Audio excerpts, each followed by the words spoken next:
Welcome to रिजी blog channel. Friend, आप सब कैसे हो? मैं तो एकदम झेल चेक। तो सबसे पहले मेरी बुजुर्गों को मेरा प्रणाम। जो मेरी उम्र के समान है उन लोगों को मेरी तरफ से बहुत बहुत प्यार, और जो लोग मेरी उम्र के हिसाब से छोटा है उन लोगों को मेरी तरफ से बहुत बहुत प्यार और आशीर्वाद। तो फ्रेंड, आपको तो पता ही है कि मैं वीडियोज़ वगैरह लेंदी नहीं करती, तो प्लीज़ पूरा वीडियो देखना। और अभी तक जो लोगों ने मेरे चैनल को सब्सक्राइब नहीं किया, सब्सक्राइब कर लेना विद नोटिफिकेशन बेल के साथ, ताकि मेरी हर एक कहानी की नोटिफिकेशन या तो हर एक वीडियो की नोटिफिकेशन सबसे पहले आपके पास पहुंच जाए।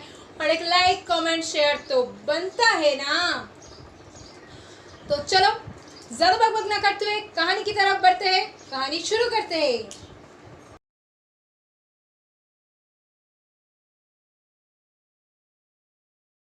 तो फ्रेंड, मैं कहानी शुरू करने से पहले आप लोगों से कुछ कहना चाहती हूँ। मैं हर दिन कहती हूँ ये, अपने आप को कभी छोटा मत समझना या तो दूसरे को कभी छोटा मत करना, क्योंकि आपके अंदर क्या प्रतिभा है और दूसरे के अंदर क्या प्रतिभा है ये आपको भी नहीं पता, किसी और को भी नहीं पता, या तो आपकी ऑपोजिट साइड में जो खड़ा है उसको भी नहीं पता। तो चले आगे बढ़ते हैं कहानी की तरफ। तो फ्रेंड, एक लड़का था जो कि बहुत गरीब घर में से था। उसके परिवार वाले बहुत गरीब थे, उसके पास उतना पैसा नहीं था। तो उसका स्कूल में जो रिजल्ट आता था वो फास्ट आता था। वो बहुत अच्छे थे पढ़ाई में, क्लास में फास्ट आता था सबसे पहले, लेकिन उसके पास पैसा नहीं था, तो इसलिए वो ज़्यादा दूर तक पढ़ नहीं सकता। तो फ्रेंड, क्या हुआ, उसने एक दिन सोचा कि क्यों ना मैं अपने पढ़ाई की पैसा मैं खुद ही उठाऊं। तो काम करती हूँ मैं खुद। तो गांव में रहते थे, तो गांव में क्या काम कर मिलेगा और उससे क्या पैसा मिलेगा उसको। तो उसने सोचा कि चलो क्यों ना मैं शहर में चलते हैं, शहर में जाके और फिर कुछ काम कर लेंगे और फिर पैसा मिलके पढ़ाई कर लेंगे। तो वो शहर में गई। शहर में जाके उसको कोई काम नहीं मिल रहा था, बहुत काम ढूंढ रहा था लेकिन उसको कोई काम नहीं मिल रहा था।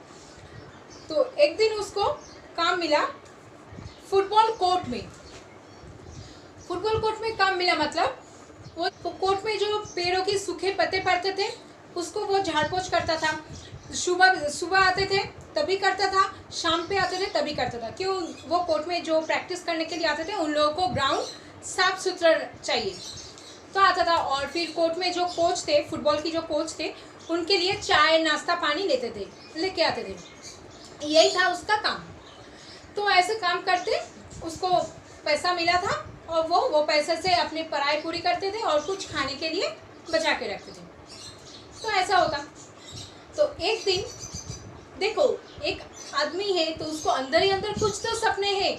जैसे मेरा सपना है कि मैं एक दिन बहुत बड़ा यूट्यूबर बनूंगी, और इसलिए मैं हर टाइम आप लोगों से कहती हूँ प्लीज़ फ्रेंड मुझे सपोर्ट करो, हेल्प करो। तो हाँ, आप लोग मुझे सपोर्ट कर रहे हो, हेल्प कर रहे हो, तो मेरा सपना शायद पूरा होने जा रहा है। तो आदमी, सबके दिल के अंदर सपने हैं। शायद आप लोग मेरी ऑपोजिट में जो लोग बैठे हो, सबके दिल के अंदर कोई ना कोई सपना ज़रूर है कि मैं एक दिन ये बनूंगा, मैं एक दिन वो बनूंगा। तो उसको एक दिन आया कि मैं तो पढ़ाई कर रही हूँ, मैं क्यों ना मैं फुटबॉल भी खेलूँ, मुझे फुटबॉल भी खेलना अच्छा लगता है। तो एक दिन उसको सपना लगा कि एक दिन मैं ये बॉल लेके बास्केट करूँगी। तो चलो, उसने एक दिन जाके एक फुटबॉल प्लेयर से कहा कि आप मुझे एक बॉल दो, आप मुझे आपका बॉल दोगे, मैं ये बॉल बास्केट करूँगी। तो जो खेल रहा था उसने कहा, देख ये तेरे बस का काम नहीं है, ये जो काम मैं कर रही हूँ ना ये तेरे बस का बात नहीं है, तू ये बॉल बास्केट नहीं कर सकता, तू यहाँ जो काम करने के लिए आता है वो कर और यहाँ से दफ़ा हो जा। उसको थोड़ा बुरा लगा और वो मन ही मन में ये भी सोचने लगा, अपने आप से ये भी कहने लगा कि मैं तो हूँ यहाँ झाड़ पोछ करने के लिए आती हूँ, तो मैं कैसे बॉल बास्केट करूँगी, ये लोग मुझे नहीं देंगे। तो कोई बात नहीं, वो चला गया। फिर दूसरे दिन उसने फिर जाके उससे कहा कि भैया मुझे बॉल दोगे, मैं बास्केट करूँगी। फिर से उसने बहुत उसको उल्टा सीधा बात कहा और वहाँ से हटा दिया। तो अगले दिन वो लड़का अपनी गर्लफ्रेंड को लेके कोर्ट में आया। वो लड़का अपनी गर्लफ्रेंड को इम्प्रेस करने के लिए उस लड़के से कहा, उस लड़के को कहा कि इधर आ, तुझे बहुत शौक है ना कि तू एक बॉल बास्केट करेगी। तो उसने कहा हाँ। तो कहा ये ले बॉल, चल बास्केट करके दिखा। वो ग्राउंड के बीचों बीच जा और वहाँ से बास्केट कर। तो वो गई, उसको तो यही टाइम चाहिए था, उसको तो यही, हाँ। तो वो गई, जाके ग्राउंड के बीच से वो बास्केट करने के लिए गया। तो वो तो पहले कभी बास्केटबॉल खेला नहीं, तो उससे बास्केट नहीं हो पाया। उसने बहुत और भी 5-6 बार उसने कोशिश की बास्केट करने के लिए, लेकिन उसको बास्केट नहीं हुआ उससे। तो उसने कहा उस लड़के को कि आप मुझे 20 मिनट दो, मैं 20 मिनट में आपको बॉल, आप इस ग्राउंड पे जहाँ से भी कहोगे मैं वहाँ से इस बॉल को बास्केट करके दिखाऊंगी। तो फिर वहाँ जो लड़के खेलते थे, वो लोग फुटबॉल खेलते थे, वो लोग कितनी अच्छी प्लेयर है। उन लोगों ने सोचा कि हम लोग इतने दिनों से खेल रहे हैं, 20 मिनट पे हम लोगों को सीखने में, बॉल बास्केट करना सीखने में इतने दिन लग गए, और इसको सिर्फ 20 मिनट लगेगा। चलो देखते हैं ये कैसे बॉल बास्केट करते हैं। तो फिर उसको कहा चल तेरे को 20 मिनट दे दिया, अब तू प्रैक्टिस कर और फिर बॉल बास्केट करके दिखा। तो उसने क्या किया, उसने वहाँ पे जो रूम था जहाँ पे सारी चीज़ रखी हुए थे फुटबॉल की, उस वहाँ से वो जाके एक टेप लाया। उसने वो टेप लाके उसने उसका डिस्टेंस या मीटर उसने देखा कि कहाँ से कितना दूर है, वो जो बास्केट का जो स्टैंड है वहाँ से सारी ग्राउंड का कहाँ पे कितना का दूर है। उसने देखा, 20 मिनट से उसने मापा और उसने सोचा अपने मन में, वो मैप की तरह लिया उस ग्राउंड को और उस बास्केट को कि हम कैसे कर सकते हैं, कहाँ यहाँ से करने के लिए कहेंगे तो मैं कर दूंगी, ऐसे लिया, और कितनी ज़ोर से मारना चाहिए उसने सारे कुछ सोच लिया। फिर उसने जाके कहा कि अभी मैं बास्केट करूँगी, आप लोगों को कहो मुझसे मैं कहाँ से करूँ। तो उन लोगों ने सोचा कि ये तो बीच में से कर रहा था, तो ये बीच से ही शायद होगा। तो उन लोगों ने उसका जगह बदल दिया, जगह चेंज कर दिया। जब उसने जगह चेंज कर दिया तो उसने वहाँ से जाके बॉल को मारा और बास्केट किया। तो सब लोग देख के पूरी आंखें फाड़ के देख रही थी कि ये 20 मिनट में ये लड़का एक बॉल को बास्केट करना सीख लिया, कैसे।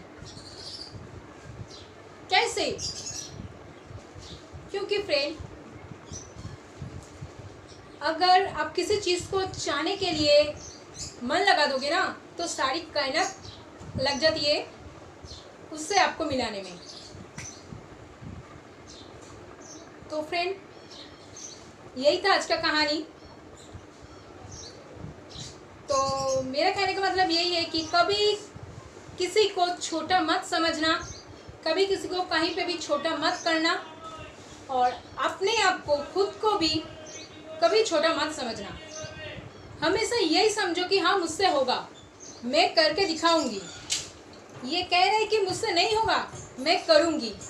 आप अपनी दिल पे ये ठान लो, ये जिद ले लो कि मैं एक दिन ना एक दिन ज़रूर करूंगी, तभी आप आगे बढ़ पाओगे, नहीं तो नहीं बढ़ पाओगे। तो चलो, आज की कहानी इतना ही। आज की वीडियो यहीं पे ख़त्म करते हैं। तो फ्रेंड, मेरा एक छोटा सा लड़का है 5 साल का, उसने कहा वो भी एक दिन आपको कहानी सुनाएगी। तो मैंने कहा हाँ चल, मैं कैसे कहती हूँ, मैं कैसे सुनाती हूँ, ये देख ले, फिर तू भी सुनाना। तो फ्रेंड, अगर आप लोग मुझे कमेंट में बताओगे कि हाँ हम आपके बेटे से कहानी सुनने के लिए तैयार है, या तो फिर मैं उसको एक दिन कहानी सुनाने के लिए आप लोगों के सामने यहाँ रेडी करके खड़ा करूँगी। हाँ, शायद इसके लिए उसको बहुत ट्रेनिंग बहुत ट्रेनिंग उसको चाहिए, तो मैं थोड़ी ट्रेनिंग दूँगी, उसके बाद यहाँ पे वो कहानी सुनाएगी आपको। तो चलो, आज के लिए वीडियो इतना ही। अगले वीडियो में आऊँगी प्लीज़, और तब तक के लिए मेरी वीडियो देखते रहना। मेरे चैनल को अभी तक जो लोगों ने मेरे चैनल को सब्सक्राइब नहीं किया है, प्लीज़ सब्सक्राइब कर लेना विद नोटिफिकेशन बेल के साथ। आप नए हो तो आप भी सब्सक्राइब कर लेना। और पूरा वीडियो देखने के लिए धन्यवाद। लाइक कमेंट शेयर तो बनता है ना। सैनिटाइजर लगाना, मास्क पहनना, अपना ख्याल रखना, अपना परिवार का ख्याल रखना। बाहर बिना जरूरत के बाहर मत निकलना, नहीं तो कोरोना आ जाएगा।